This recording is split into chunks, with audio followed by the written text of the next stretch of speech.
Hey, what's up guys? Welcome to another video. Today I'm going to be talking about why I have to leave the Philippines. That being said, let's jump in right into the video. I will be leaving this month to Malaysia and I'll be there for 4 days and then I'll be back to the Philippines, man. I never wanted to leave. I love this place. So it's a pity I have to leave, but luckily, I'll get to travel around, see Malaysia, see how it is. And yeah, I'm gonna be vlogging there as well, so it's gonna be interesting to see the difference between Malaysia and the Philippines. So in today's video, it's gonna be a very informative video, and we're gonna be talking about visas. And this is mainly a video to teach other foreigners not to make the same mistakes that I did. So pretty much the reason why I have to leave the Philippines is because I overstayed over 6 months in the Philippines. So I've been here in the Philippines for about 3 years, almost 4 years now, right? So as an Irish citizen, you get 3 years in the Philippines without having to leave the country. Now, because of COVID and all that kind of stuff, I wasn't able to leave the Philippines right away because there's so many restrictions at the time. Also, I got COVID last year, somewhere around September. So the whole thing with leaving the Philippines, I didn't know what papers you need. All the rules were changing at the time. You needed to vaccinate it here, there. There was a lot of paperwork involved in order to leave the Philippines somewhere around 2021, at the end of 2021, right? So not only that, I was kind of prolonging it and delaying it. So it's pretty much my own fault for delaying the paperwork. But that being said, since I learned from my lesson, right, I want to teach you guys what to avoid because it's a lot of paperwork and it can be very, very, very stressful. Now, before we jump into specifics, guys, make sure all the paperwork you do in the Philippines is done in Manila. If you want to do any paperwork in BGC or Makati, don't waste your time. Make sure it's always done in Manila because that's what they're always going to tell you. Now, for anybody who has overstayed in the Philippines for a couple of months, example for me was 6 months, it is a very long process and I want to kind of simplify it as quick as possible and as simple as possible.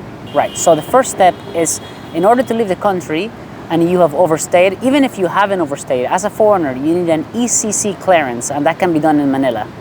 So even if you haven't overstayed, you still need that ECC clearance, and that is done in Manila. I'm gonna put the link below because I forget all the names.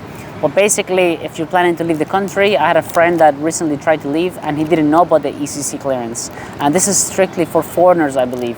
So you need to get that all the time. Doesn't matter if you haven't overstayed or anything like that. Make sure you get that ECC clearance. It's a very quick form. You go to this place in Manila, you fill out the form, you have to get a couple of photocopies of your ID. It's very simple and it takes 3 days to process and it costs 500 pesos. Now, if you have overstayed in the Philippines, make sure when you're doing your paperwork, you have every single receipt every time you extended your visa because they're gonna ask for every single receipt. So if you're missing any of those receipts, example, if you renew your visa in Esamora, make sure you go there, make sure to ask for every single piece of paper or go to Manila because they will be able to provide it for you. Now, the third step, guys, is to get an MBI, right? So this is something I didn't know and I only found out once I was in Manila and they gave me all the list of things that I needed. And the MBI, basically, you can book it online. I'm gonna put the link in the description. Now, this is very important because this was not written on the website. When you book an appointment for the MBI, if you book, example, in Ortigas, if you go to Ortigas, there's going to be a sign that says foreigners for first time getting their MBI must go to Manila only. So on the website, it doesn't say you have to go there. So I had the trouble of going all the way to Ortigas and they told me that I had to go to Manila. So I had to book, I think, 3 times. So make sure you book in Manila. Once again, I'll put the links in the descriptions for all the steps so you don't have any issues. Now, on the day of your appointment, make sure you go there extremely early because it gets really, really, really busy. So you want to get there as quick as possible. Now, you don't get your MBI right away. It takes a few days. They're going to give you a little piece of paper that tells you when to come back. And make sure you hold on to that paper because it's very important. They won't give it to you without it. Now, the 4th point is paying your fees, right? So the fees seems to be changing all the time, right? Some people said it was 500 pesos per month. Some people say it was 3,000, somebody says 5,000. Make sure you go to Manila and ask because it always changes. Now, when I went to pay my fines, which I overstayed for 6 months, make sure you bring your receipt, guys, on the last time you extended because if you don't bring that one receipt, they're gonna charge you for the 3 years you've been in the Philippines. So make sure you bring that last transactions you made. So otherwise, they're gonna charge you a lot of money. So once you have that, they're gonna compute all the fines and all the extra fees. There are a lot of different extra fees that are added onto that. So keep that in mind.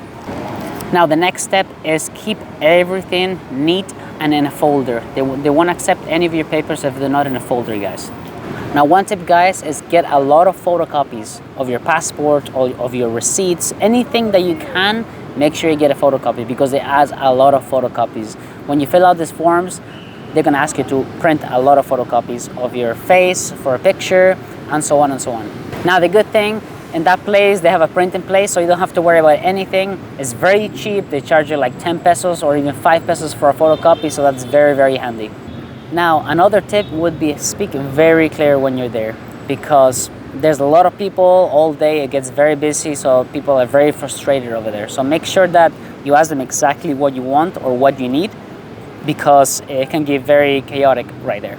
Now one thing I would suggest, bring somebody who speaks Tagalog. That helped me so much, and I basically skipped a lot of steps because it was just so much easier. Now guys, keep in mind, before you apply for an ECC clearance and before you even pay your fines, you need to have your flights already booked. Now make sure you double check what the regulations are for that country, in case they ask for a booster or they ask for, example, a PCR test, and so on, because each country has their own regulations. Now once you have done all the paperwork, what they do is they keep the folder with your passport. In my case, I had my old passport and new passport, so they had to stamp my new passport. So they kept everything themselves, and what happens is they give it to you at the airport. Now luckily I have done all the paperwork and everything is sweet and sound, so I won't have any issues for traveling, which is great because it takes a lot of stress out of your shoulders. They only accept cash. They're not gonna accept GCash or credit card, only cash. Luckily there is a bank right beside, I think it's a BDO, and you can withdraw from there, which is very nice. Now keep in mind, guys, once you start applying and you have all your flights, your fines paid, and everything is ready to go, for me anyway, they gave me 2 months to leave the country. So you have to leave the country within those 2 months, right? So keep that in mind. That's very, very important.